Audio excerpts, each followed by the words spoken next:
Saya juga sudah ditegur oleh Bapak Siskap yang hari ini berada dari PAM. Assalamualaikum warahmatullahi wabarakatuh.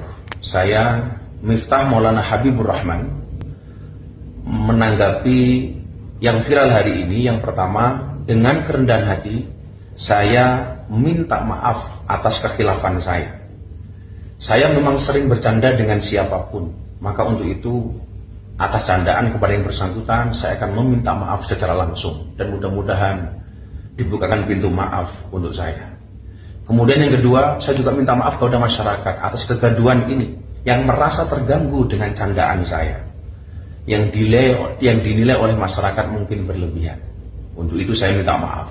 Ini juga merupakan introspeksi bagi saya untuk lebih berhati-hati berbicara di depan publik dan masyarakat.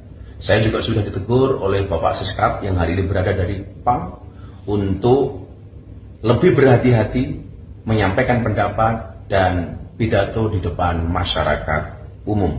Terima kasih. Assalamualaikum warahmatullahi wabarakatuh.